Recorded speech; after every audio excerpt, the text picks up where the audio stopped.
Halo anak-anak, selamat pagi.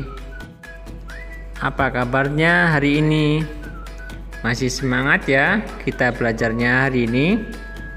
Nah, sebelum belajar, marilah kita bersama-sama berdoa menurut agama dan kepercayaan masing-masing.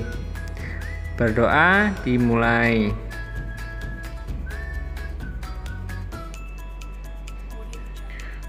Berdoa selesai. Hari ini kita akan belajar bersama materi kelas 3 tema 5, subtema 3, pembelajaran 1 dan 2 mengenai pengaruh perubahan cuaca terhadap kehidupan manusia. Pembelajaran 1. Nah, sekarang kita akan membaca pengaruh perubahan cuaca terhadap kehidupan manusia. Indonesia merupakan negara beriklim tropis. Cuaca berubah-ubah, terkadang panas, berawan, dan hujan. Keadaan cuaca dipengaruhi oleh 3 unsur. Ketiganya adalah matahari, angin, dan air. Cuaca sangat berpengaruh bagi kehidupan manusia, mulai dari ketersediaan sumber daya alam, ketersediaan alat transportasi, bahkan kelancaran aktivitas manusia sehari-hari. Apa saja pengaruh cuaca yang kamu rasakan? Nah, hari ini Dayu mendapat surat dari Komang. Komang adalah sepupu Dayu di Bali. Bacalah teks surat untuk Dayu. Bacalah dengan nyaring dan intonasi yang tepat. Denpasar, 2 Agustus 2017. Untuk sepupuku Dayu. Halo Dayu, bagaimana kabarmu dan keluarga di sana? Semoga semua dalam keadaan sehat ya. Aku bersama teman-teman ikut membantu korban Gunung Agung, khususnya warga di sekitar yang mulai mengungsi. Keadaan Gunung Agung di Bali mulai waspada. Para pengungsi membutuhkan banyak bantuan.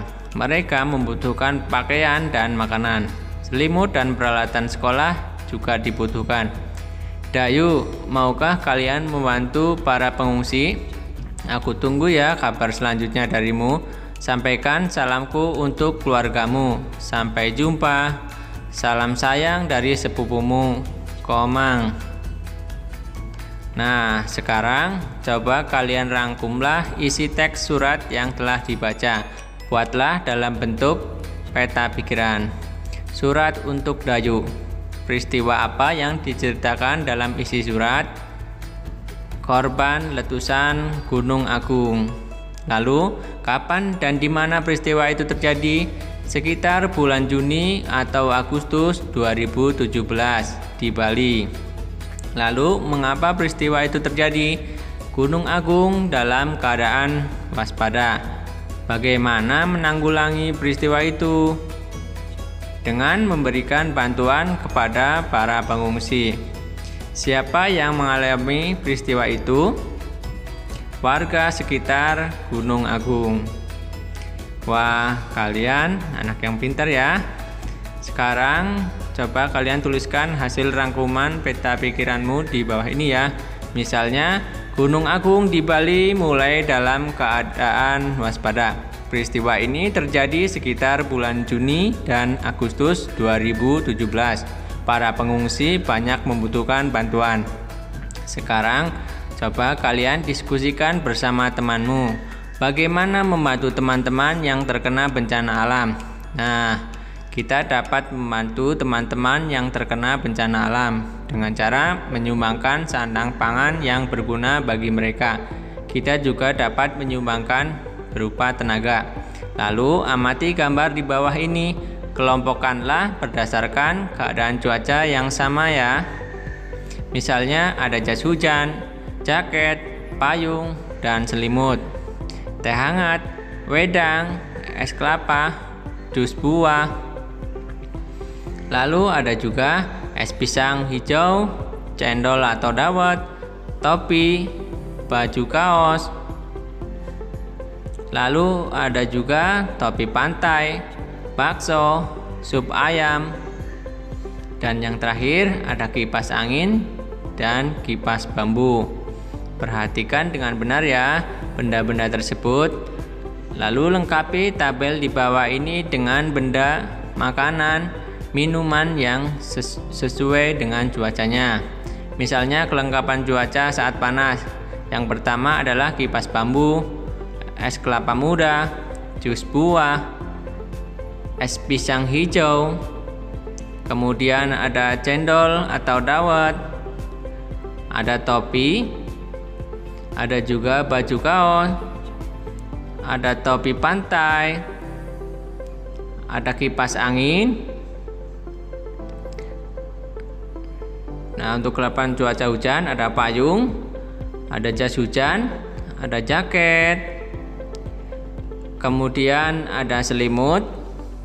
Selanjutnya ada teh hangat, ada wedang ronde, ada bakso, ada sup ayam. Nah, sekarang kalian melengkapi. Sekarang bacakan cerita Dayu ya. Dayu menceritakan isi surat Komang pada teman-temannya. Ia ingin sekali membantu pengungsi Gunung Agung. Dayu merasakan kesulitan yang dialami mereka. Dulu Dayu sering mengunjungi keluarganya di Bali. Perjalanannya terasa sangat lama. Saat di perjalanan, Dayu sering bertanya, "Apakah kita sudah sampai, Ayah?" Ayah menjawabnya dengan sabar, "Kita baru menempuh setengah perjalanan, sayang. Berarti setengah perjalanan lagi kita akan tiba." Dayu berpikir setengah perjalanan ditambah setengah perjalanan sama dengan tiba di tujuan. Sekarang coba kita bantu Dayu mengerjakan penjumlahan pecahan berpenyebut sama di bawah ini ya. Yang pertama, tulislah pernyataan matematika seperti contoh berikut ini. Ibu membawa satu loyang kecil kue bolu. Kue bolu dipotong menjadi 4 bagian. Di dalam bus, Dayu makan 1 potong kue. Ayah pun makan 1 potong kue. Berapa bagian kue yang telah dimakan Dayu dan Ayah? Iya, benar sekali. 1/4 ditambah 1/4 sama dengan 2/4. Nomor 2, Dayu membawa bekal 1 batang coklat yang berisi 10 potong coklat. Di perjalanan, Dayu makan 3 potong coklat. Ibu makan 2 potong coklat. Berapa bagian coklat yang dimakan Dayu dan Ibu? Kita tulis terlebih dahulu penyebutnya ya, yaitu 10. Lalu Dayu makan 3 potong coklat. Kemudian Ibu makan 2 potong coklat. Tinggal kita jumlah ya. 3 ditambah 2 sama dengan 5. Jadi yang dimakan Ibu dan Dayu adalah 5/10. Nomor 3, Ayah membeli roti manis 1 balok. Roti dipotong menjadi 5 bagian. Ibu makan 1 potong. Ayah makan 2 potong. Berapa bagian roti yang dimakan Ayah dan Ibu? Pertama kita tulis dulu ya penyebutnya, yaitu 5. Lalu kita lihat Ibu makan 1 potong, artinya 1/5.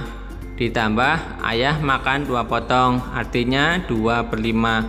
Sekarang tinggal kita jumlah ya. 1 ditambah 2 sama dengan 3.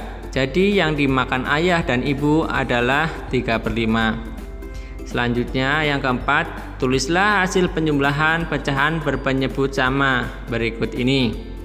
Yang pertama, misalnya 1/3 ditambah 1/3 sama dengan 2/3. Selanjutnya 2/8 ditambah 3/8 sama dengan 5/8. Lalu ada 3/5 ditambah 2/5, artinya dijumlah sama dengan 5/5. Lalu yang D, ada 1/6 ditambah 2/6, tinggal dijumlah sama dengan 3/6. Nah, untuk yang berikutnya, yang E 2/7 ditambah 2/7 sama dengan 4/7. Yang F 4/10 ditambah 5/10 sama dengan 9/10. Nah, untuk yang G, H, dan I, anak-anak bisa belajar di rumah bersama orang tua ya. Dayu dan kawan-kawan akan membuat kegiatan penggalangan dana, juga pengumpulan barang untuk membantu saudara di Bali. Mereka akan membuat poster, isinya berupa pengumuman bagi warga sekolah. Semua diharapkan ikut serta dalam kegiatan ini. Yuk kita bantu mereka membuat poster. Beri hiasan menarik berupa garis, bidang, dan warna-warna. Alat-alat yang dibutuhkan, yang pertama ada kertas berukuran A3, lalu penggaris, pensil, spidol atau krayon. Langkah-langkah membuat poster. Yang pertama, buatlah garis tepi dengan jarak 5 cm di sekeliling kertas. Tambahkan hiasan dekoratif di tepi poster. Buatlah pola garis-garis pada tepi poster. Padukan pula dengan bentuk bidang datar. Berilah warna untuk pola garismu. Setelah hiasan tepi terlihat indah, bagian tengah dapat kamu tuliskan kalimat. Misalnya, ajaklah warga sekolah untuk menyumbang. Jangan lupa berikan informasi waktu pengumpulan. Informasikan juga tempat pengumpulan barangnya ya. Poster kalian akan terlihat lebih indah. Nah, berikut ini adalah contoh poster yang telah dibuat oleh kelas 3. Nah, seperti itu ya contohnya. Pembelajaran kedua. Nah, hari ini Dayu menceritakan banyak hal. Tekannya bercerita tentang kondisi pengungsi, Komang juga bercerita keadaan kebun dan ladang petani. Kebun dan ladang mulai rusak, terkena cuaca panas akibat abu vulkanik. Abu vulkanik ini berasal dari letusan gunung. Abu vulkanik membuat tanaman tidak bisa hidup. Siti mengajak teman-teman berdiskusi, tanaman apa yang tepat ditanam pada daerah dan musim tertentu. Diskusi dimulai dengan mendata asal daerah dengan tanaman khasnya. Tanaman apa yang banyak tumbuh di daerahmu, Edo? Di Papua banyak pohon sagu. Kalau di daerahmu, tanaman apa yang tumbuh subur, Siti? Di Sumatera Barat, daerah asalku, padi tumbuh dengan subur. Aku akan bawakan papeda untuk kalian. Papeda makanan khas Papua yang terbuat dari sagu. Nah, sekarang coba melengkapi tabel tanaman yang tumbuh subur di daerah asalnya ya. Misalnya asal daerah yang pertama Papua, tanaman yang tumbuh subur adalah pohon sagu. Lalu yang kedua misalnya asal daerahnya dari Padang, tanaman yang subur di daerah Padang adalah padi. Lalu yang ketiga Jawa Tengah, tanaman yang tumbuh subur di sana adalah kelengkeng. Lalu selanjutnya yang nomor 4 ada Jawa Timur, tanaman yang tumbuh subur di sana adalah jeruk. Yang kelima ada di daerah istimewa Yogyakarta, ya Salak Pondok. Kemudian dari Riau, tanaman yang tumbuh subur di sana adalah pohon sapu tangan. Lalu dari daerah Jambi, tanaman yang tumbuh subur di sana adalah pinang merah. Kemudian Aceh, tanaman yang tumbuh subur di sana adalah cempaka kuning. Lalu ada Palembang, tanaman yang tumbuh subur di sana adalah duku. Nah, untuk nomor 10, anak-anak bisa mencarinya sendiri ya. Senangnya memiliki teman dari berbagai daerah. Kekayaan daerah juga memberikan kekayaan hayati bagi kita. Berbagai hasil bumi dari tiap daerah dapat kita nikmati. Rencanakanlah acara makan bersama dengan teman-teman. Masing-masing membawa makanan khas daerahnya. Lalu saling berbagi dan mencicipi. Hal ini akan membuat lidahmu makin kaya akan rasa. Hari makan bersama pun tiba. Setiap anak sudah membawa makanan khas daerahnya. Edo membawa makanan pokok berupa papeda. Siti membawa makanan pokok berupa nasi.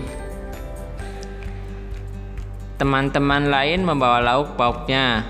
Penny dari Manado membawa ikan dengan sambal dabu-dabu. Dayu membawa sate lilit khas Bali. Lani membawa capcay, masakan khas keluarganya. Mereka duduk membuat lingkaran. Makanan yang mereka bawa diletakkan di tengah. Makan bersama sungguh menyenangkan. Lakukan kegiatan ini bersama teman-temanmu ya, atau dengan keluarga di rumah. Acara makan bersama telah dilakukan. Penny meminta teman-teman mendengarkannya. Ia akan membacakan surat yang dikirim oleh Udin. Udin sudah 3 hari tidak sekolah. Ia menjenguk neneknya yang sedang sakit. Lembang, 10 Agustus 2017. Halo Penny, apa kabar? Aku sedang berada di Lembang, Bandung. Kami sekeluarga menjenguk nenek yang sedang sakit. Rumah nenek dikelilingi kebun sayur mayur yang luas. Beraneka jenis sayur ditanam warga di sana. Ada brokoli, tomat, cabai, dan sawi. Hanya saja beberapa hari ini hujan turun sangat lebat. Banyak sayur yang tidak bisa dipanen. Kasihan para petani, mereka mengalami gagal panen. Sudah dulu ya Penny, aku akan segera kembali jika keadaan nenek membaik. Salam untuk teman-teman di sekolah. Udin, sahabatmu. Apa yang Udin ceritakan pada surat di atas? Hujan yang tak kunjung berhenti, bukan? Tahukah kamu dari mana asal hujan dan kemana perginya air hujan? Nah, sekarang perhatikan siklus hujan berikut ini. Yang pertama, air sungai, danau, dan laut mengalami penguapan. Nah, penguapan tersebut kemudian berkumpul menjadi titik-titik air.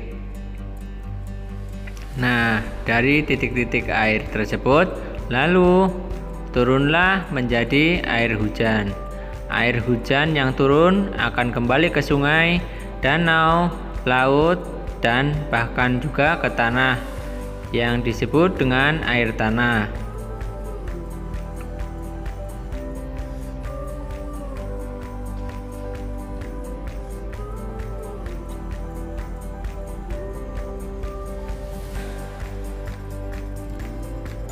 Bagaimana hujan terjadi? Susunlah gambar sehingga menjadi urutan yang tepat ya. Isilah kotak dengan nomor urut pada gambar yang tepat. Misalnya, kita perhatikan gambar yang pertama, air laut, danau, dan sungai mengalami proses penguapan. Lalu proses penguapan tersebut berkumpul di langit dan menjadi titik-titik air. Kemudian turunlah hujan dan kembali ke sungai, danau, dan laut. Sekarang tulislah proses terjadinya hujan. Gunakan kalimat efektif sehingga lebih mudah dipahami. Misalnya air laut, danau, dan sungai semuanya menguap ke permukaan langit. Setelah itu uap air berkumpul dan menjadi jenuh. Setelah itu akan berubah menjadi titik-titik air dan turun menjadi hujan. Air hujan yang jatuh dari langit kemudian kembali ke laut, sungai, danau, dan tanah. Nah, menulis dapat membantumu memahami sesuatu. Hasil dari membaca akan makin mudah dipahami. Caranya dengan menuliskan informasi yang kita dapat dari bacaan. Rajin-rajinlah menuliskan hasil bacaanmu. Menulislah dengan kalimat yang baik dan mudah dimengerti. Saat hujan, biasanya angin bertiup kencang. Hewan ternak akan berlarian. Bahkan ada hewan yang meloncat mencari tempat berlindung. Gerakan kelinci meloncat terlihat menggemaskan. Ayo kita tirukan gerak kelinci melompat. Yang pertama, berdirilah tegak. ayunkan tangan ke belakang. Lalu dorong ke depan dan bungkukkan tubuhmu sambil menegukkan lutut. Loncatlah ke depan dan mendarat dengan baik. Saat mendarat, posisi tubuh tegak dengan tangan direntangkan. Bertahanlah hingga hitungan 1, 2, 3. Setelah itu berdirilah sempurna. Nah, untuk pembelajaran hari ini cukup sampai di sini dulu ya. Ayah Bunda, terima kasih ya sudah mendampingi Ananda belajar hari ini. Semoga Ananda dapat memahami materi dengan baik. Terima kasih.